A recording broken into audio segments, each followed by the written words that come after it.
how to tell time with a sunflower. I just came up with it somehow because the flower part is always facing the sun. Well, I couldn't really predict what will be here in 2050 because I can't see the future, but I would hope that there would be more research going on into sort of geology and seeing how our planet works.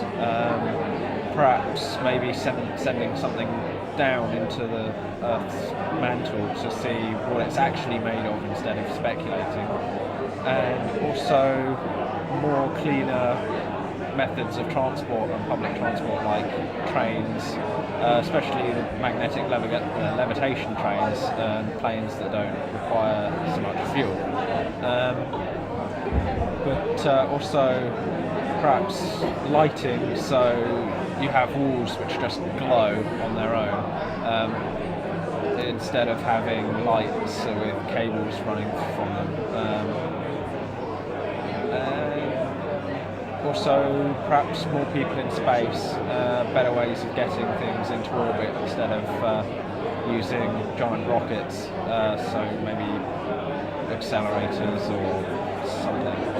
And I wouldn't quite say people on the moon, because I don't think many people would actually want to live on the moon, because there's not really much up there, apart from dust and footprints and whatnot. I'd like to see them investigating other transport, like hovering. I think we should be able to have more renewable fuel of some kind, not petrol, and we should be able to fly in cars or car-like things. I really like the neuroscience exhibition about the brain, and that would be a nice thing to see in the future, like what we've developed in that sense, what more we understand about the brain and everything. I'd really like to see that. In the Summer Science Exhibition in 2050, I reckon we'll see more miniaturized technology, because technology has become pretty small now, but I think there is still a lot more space for it to get really, really big.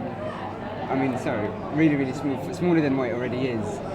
So maybe we might be able to see some Transformers where it's able to turn into something else. I think that's what I would like to see. Oh, well, it could be a range of things. Many things would be more wireless and compact, and almost everything will have least moving parts in them, and everything will be static and extremely efficient. And also, if you look at the bigger picture, the whole world will be hopefully more efficient and non-polluting and eco-friendly, and using renewable resources like water for plasma, fuel, and all that kind of thing. And also lots of new inventions, hopefully, and also things like finding new materials that don't have to be at absolute zero to be semi-superconductors, and so hopefully having maglev trains all over the world and all that kind of thing. Yeah. Well, I'm expecting like the Hadron Collider to absolutely knock physics over, and it's not going to be right. So we'll be looking at another thing like it trying to explain physics, and I don't think they'll be any closer. And I think there'll be a lot of robots. They'll all be run by robots. Well, I don't know really. I think perhaps there'd be nothingness in the future, because if they did create a Halogen Collider, there'd be absolutely nothing due to a black hole. But yeah, maybe some real advances in where they've been in outer space, so that'd be pretty cool. Well, I'd expect to see a lot of technology tackling energy production and food production, since those will probably be the key issues. And I would hope something to do with exploring space to a further extent than we have. Well, in a realistic world, well, not a realistic world, but a sort of a nice world that I'd like to see sort of 3D sort of projections with, sort of your own home 3D environment film thing, so you can actually take part in movies and different things where you're actually curing cancer and horrible diseases, but unfortunately in a realistic world I think by 2050 that's when the oil's starting to run out. I think it could be a lot grimmer than that, well, because you might have wars and you might, God forbid, have somebody launch a nuke or something nasty. So in 2050 I think probably it will be mostly to do with how to make plastic out of plants, or how to make biofuel from a fly, or something daft that's supposed to solve energy problems rather than all these weird and fantastic things that we see now. It's a bit grim, I know. But let's hope it's the 3D entertainment system, which is Xbox 560,000. But you never know, really. Flying cars, because we'll have solved fusion power, so then the cars won't have fuel problems, so they can fly everywhere. I reckon in 2050 we'll see a new technology where we can control things with our brain and we can move things with our mind, and yeah, I think that'd be great. And also I think on the energy front we'll be advancing in fusion power, and that'll get rid of a lot of the problems with oil and non-renewable sources, and yeah, I think that'll be good.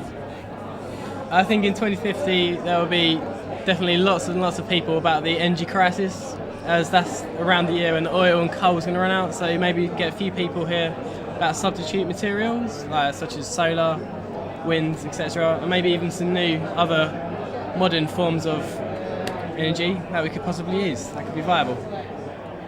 We're hoping to see things like cures for cancer, possible energy solutions in the future. How to see the rainforest, probably about space, how we're actually going to see how questions answered like why we're expanding, what are we expanding into, where do we come from, all those burning questions that haven't been answered, but once it's everyone's time.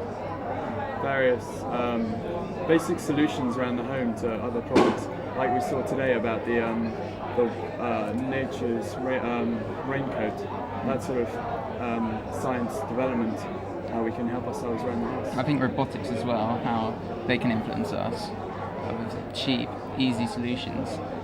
2050, I would hope to see neural implants actually being used, seeing implants being put into the brain, allowing people to read others' thoughts to some extent. Also, generally just enhancing the capabilities of human. That would be quite cool. Well, I suggested that we might actually see sentient mechanical life forms. And I got a funny look this morning when I said that. I teach computing science.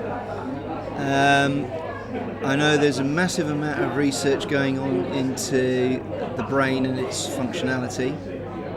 And obviously, technology is advancing within the field of computing itself. And there's a suggestion by Kurzweil and his business that by 2025, and I think the jury's out on that one, that effectively computing power will have equaled the human brain. And so the concern is, amongst those specialists, that we create artilects, artificially intelligent machines. So 2050, which is 25 years after that predicted date, I wouldn't be surprised if we have, if we've created something of that sort.